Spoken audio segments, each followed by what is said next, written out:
दरअसल एक और वीडियो सामने आया है इस कंझावला केस में। अंजलि की दोस्त निधि का नया सीसीटीवी वीडियो सामने आया है और इस सीसीटीवी वीडियो में देखिए वारदात के बाद निधि के घर पहुंचने का ये वीडियो है। और जरा इसकी बॉडी लैंग्वेज आप देखिए। क्या इस बॉडी लैंग्वेज को देख करके आपको लग रहा है कि ये लड़की जिस दोस्त के साथ थी, वो दोस्त जिसका एक्सीडेंट हो गया, वो कार के पहिए के नीचे पहिए में फंस गई है? क्या इस लड़की के बॉडी लैंग्वेज से आपको लग रहा है? ये लड़की आसानी से अपने घर के बाहर खड़ी है, कॉल बेल बजाती है, दरवाजा खुलने का इंतजार कर रही है। वारदात के बाद निधि जब अपने घर पहुंचती है, ये घटना के बाद रात 1:37 का वीडियो है। वीडियो में तेजी से दौड़ती हुई दिख रही है निधि। हालांकि ये देखिए, वो जा रही है तेज कदमों से और अपने घर पर जाकर के कॉल बेल दबाती है। ये सीसीटीवी फुटेज है, यानी कि जब एक्सीडेंट हो गया उसके बाद वो अपने घर जाती है, किसी को कुछ बताती नहीं है, घर का कॉल बेल दबा के दरवाजा खुलवाती है, उसके बाद अंदर जाती है। ये सीसीटीवी फुटेज बताता है कि इस पूरी वारदात के बाद जो सहेली है निधि, वो अपने घर पहुंचती है और घर जाकर के किसी को कुछ भी नहीं बताती है। मोहित, तो हम लगातार जो अंजलि की सहेली है निधि, उस पर सवाल तो उठ ही रहे हैं कि आखिर निधि ने क्यों इस बात की जानकारी, इस वारदात की जानकारी किसी को नहीं दी। अब जो सीसीटीवी फुटेज सामने है उसमें साफ साफ दिखाता है कि वो तेजी के साथ अपने घर तो जा रही है, लेकिन जो छटपटाहट, जो घबराहट, जो हड़बड़ाहट होनी चाहिए एक लड़की में, उसकी दोस्त के इतने भीषण एक्सीडेंट के बाद, वो नजर नहीं आती बॉडी लैंग्वेज में।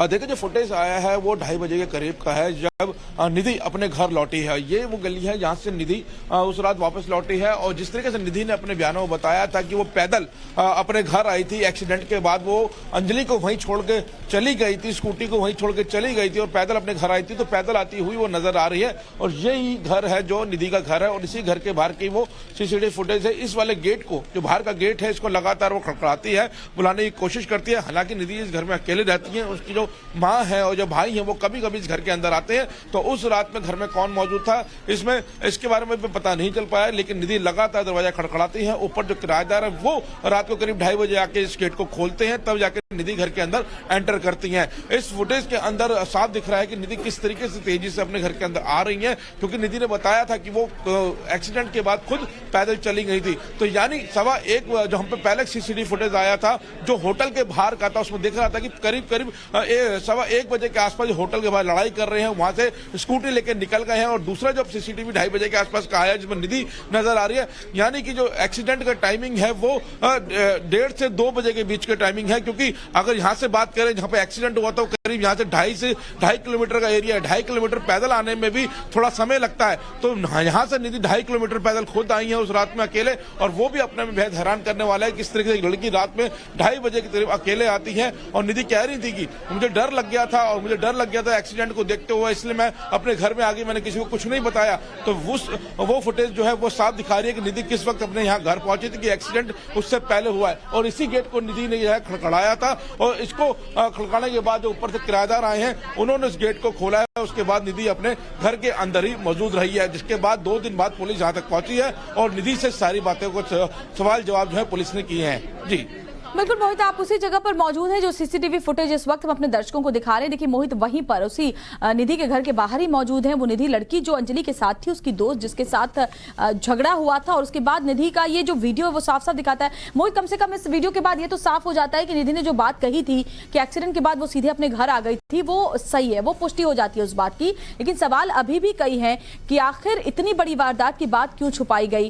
क्या इसका कोई कनेक्शन उस झगड़े से भी था?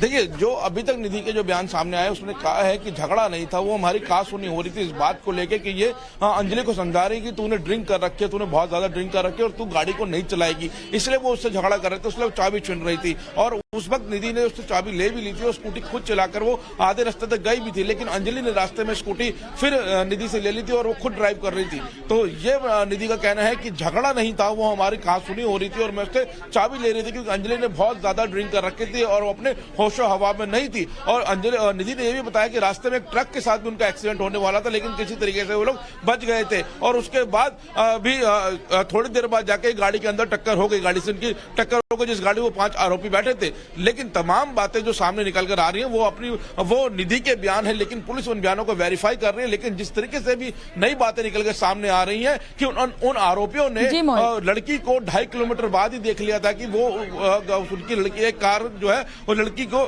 घसीट रही है, और जब उन्होंने बॉडी को कंझावला के टोंटी गांव में छोड़ा है उससे पहले उन्होंने गाड़ी को 2-3 बार आगे पीछे करके लड़की का जो चेहरा है उसको कुचला है, यानी कि इंटेंशनल एक मर्डर की तरफ इशारा कर रहा है। जो हम सुबह से बात कर रहे हैं कि इस मामले में अब पुलिस और संगीन धारा लगा सकते हैं, यानी 302 की धारा लगा जा सकती है। तो ये बात साफ है। बिल्कुल मोहित, और निधि के बयान भी काफी अहम इस पूरे वारदात को लेकर है और उसकी जांच को लेकर है। लेकिन एक बार तस्वीरें हम अपने दर्शकों को और जरा विस्तार से दिखा देते हैं। देखिए, अगर हम आपको तस्वीर दिखा पाए तो ये निधि का घर है। ये देखिए, ये निधि अपने घर पहुंचती है। आप देखिए कि जो बहुत तेज कदमों से निधि यहाँ पर चलती हुई आपको नजर आएगी। जाहिर तौर पर उसकी दोस्त का एक्सीडेंट हो गया था। हालांकि अभी जो उसके बयान है उसमें क्या कितनी सच्चाई है, वो तमाम बातें अभी पुलिस की जो जांच है उसमें और ज्यादा सामने आएंगी। लेकिन जिस तरीके से निधि ने अपने बयान में बताया था कि इस एक्सीडेंट के बाद वो फौरन अपने घर पहुंची थी, पैदल ही पहुंची थी क्योंकि स्कूटी वहीं पर गिर गई थी उस एक्सीडेंट के बाद। वही कुछ यहाँ पर दिखाई पड़ता है। निधि यहाँ पर पहुंचती है, तेज चलती हुई पहुंचती है। हालांकि ये नहीं नजर आ रहा है कि वो किसी से इस बारे में कोई बात कर रही है, क्योंकि वहां पर कोई है भी नहीं। ये रात के, जैसे कि मोहित तुम बता रहे थे, तकरीबन 2:30 बजे का फुटेज है। अपने घर पहुंचने के बाद कॉल बेल दबाती है। उसके बाद जो किराएदार नीचे रहते थे वो दरवाजा खोलते हैं थोड़ी देर के बाद, जिसके बाद निधि अपने घर के अंदर चली जाती है। सवाल बहुत सारे खड़े हैं। स्वाति मालीवाल ने भी कहा है कि उस लड़की पर कैसे भरोसा कर सकते हैं जो लड़की एक्सीडेंट के बाद अपनी दोस्त को मरता हुआ छोड़ गई। एक बार भी ये देखा नहीं कि क्या वो बची है, क्या उसे हॉस्पिटल ले जाने की जरूरत है, या पुलिस को इन्फॉर्म किया जाए कि इस तरीके से वो गाड़ी में फंस गई है, किसी से मदद मांगी जाए। ये तमाम बातें अपने आप में सवाल खड़े करती हैं। मोहित, इस पूरे वारदात के बारे में जो जांच है वो अभी तक कहां तक पहुंची है, इसके बारे में भी थोड़ी जानकारी दें। देखिए, अगर जो सीनियर आईपीएस शालिनी सिंह को जो रिपोर्ट मिली है और जो उन्होंने अपनी जो ग्राउंड चेक किया उसके मुताबिक आपको बताना चाहें तो उस रात 5 से 6 बार पीसीआर कॉल हुई थी। और चश्मदीद दीपक जो था, जिसने सबसे पहले पुलिस को बताया था कि एक गाड़ी के अंदर जो है वो लड़की की लाश लटकी हुई है, वो 20 से ज्यादा बार उससे पुलिस के अफसरों ने बात की थी। उसके बाद आरोपियों को पकड़ने के लिए कुल 9 पीसीआर वैन्स को लगाया गया था। लोकल पुलिस भी लगातार खोज रही थी आरोपियों की। जिस तरीके से कॉल चल रही थी उसके बाद लगातार आरोपियों की खोज शुरू हो गई थी, क्योंकि जो कॉलर थे उसने बता दिया था कि ग्रे कलर की बलेनो कार है, और उसका जो नंबर था वो आधा नंबर भी जो है पीसीआर को बताया गया था। लेकिन आरोपी फिर भी वहां से पकड़ में नहीं आ पाए थे, क्योंकि लगातार आरोपी जो है वो अपनी जगह को चेंज कर रहे थे और लगातार गाड़ियों को एक जगह से दूसरी जगह ले जा रहे थे।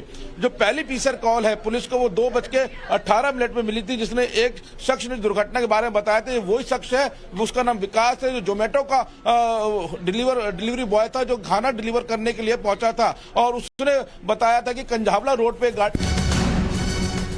लड़की की एक जो लाश है वो आधी लटकी हुई है। ये कॉल भी पुलिस को 2:18 के आसपास मिली थी। लेकिन ये टाइमिंग वो है जिससे पहले जो अंजलि अपने जो निधि है जो अपने घर पर आई है उसके ठीक 12 मिनट बाद निधि यहाँ पर पहुंची है। और अगर बताएं तो 2 पीसीआर कॉल 3:24 के पास दीपक ने की थी, बताया था कि कार में शव लटका हुआ है। आप अहम जानकारी मोहित दे रहे, एक बार अपने दर्शकों को और बेहतर तरीके से थोड़ा समझा देते हैं कि कैसे कैसे की जो कॉल्स उस रात मिली थी वो हम बता रहे हैं अपने दर्शकों को। तो नवभारत पर वारदात वाली रात का पूरा अपडेट हम आपको दे रहे हैं। पहली जो पीसीआर कॉल मिली थी 2:18 पर, दूसरी पीसीआर कॉल 2:20 पर, रात 3:24 पर फिर पीसीआर कॉल की गई। कार में शव लटका होने की जानकारी इन तमाम कॉल्स में दी गई। उसके बाद 4:26 पर और 4:27 पर फिर से कॉल की गई। 13 किलोमीटर के रूट पर तैनात थी 5 पीसीआर वैन। लेकिन सवाल दिल्ली पुलिस की लापरवाही पर भी उठ रहे हैं कि एक ऐसी रात जहां पहले से ही पता था कि जो मुस्तैदी है वो ज्यादा होनी है। तमाम पेट्रोलिंग के दावे दिल्ली पुलिस की तरफ से मोहित किए गए, लेकिन एक के बाद एक इतनी कॉल सामने आई हैं, इतना लंबा जो दायरा था, जो रूट था, वो इस गाड़ी ने तय किया है। बावजूद इसके क्या पुलिस की नजर उस पर नहीं पड़ी? ये तमाम सवाल हैं जिनके जवाब पुलिस को देने होंगे।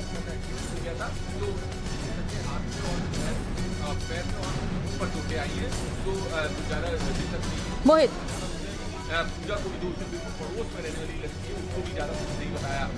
ये एक बार अपना सवाल दोबारा दोहराइए।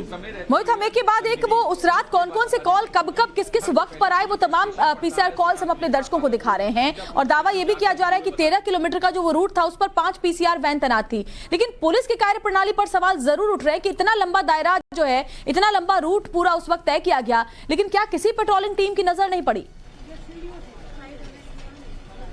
देखिए पुलिस की जो भी जांच आई है, सीनियर आईपीएस ऑफिसर की जांच आई है, उसमें यह है कि पुलिस का जो रिस्पांस टाइम था वो बिल्कुल सही टाइम था। वो अपनी गलती अभी भी नहीं मान रही है, लेकिन उसके बावजूद ये बात खड़ी होती है, सवाल खड़े होते हैं कि किस तरीके से पुलिस ने लापरवाही बरती है। क्योंकि ये दावा किया गया था 31 दिसंबर की रात को 16,000 पुलिसकर्मी चप्पे चप्पे पर तैनात होंगे, यानी एक बड़ा रूट, एक लंबी कंझावला रोड जो 12 से 13 किलोमीटर की थी, जहां पे बॉडी फेंकी गई है, और शनि बाजार किशन विहार का वो इलाका जहां से वो स्कूटी का एक्सीडेंट हुआ था, उस बीच में कोई पुलिसकर्मी नजर नहीं आया, कोई पुलिस पिकेट नजर नहीं आई। पुलिस पिकेट क्यों नहीं नजर आई? क्योंकि लगातार ये दावा किया जाता है ऐसी जगह जहां पे सुनसान जगह है वहां पे देर रात में पुलिस खड़ी होगी। लगातार पुलिस जब भी सुरक्षा की बात होती है ये बात कहती है कि ऐसी जगह जो सुनसान रोड है, जो तेज चलने वाली सड़कें, वहां पे पुलिस पिकेट रात में लगाते हैं। और वो कंझावला रोड वैसी ही रोड है और वहां पे पुलिस की पिकेट ना होना तो कहीं ना कहीं पुलिस की जांच पे सवाल जरूर खड़ा कर रहा है, क्योंकि पुलिस अपने को कहीं ना कहीं बजाती नजर आ रही है। और शुरुआत में जो बहुत हल्की धाराएं लगाई गई मोहित, उस पर भी सवाल खड़े हो रहे हैं, जिसके बाद जब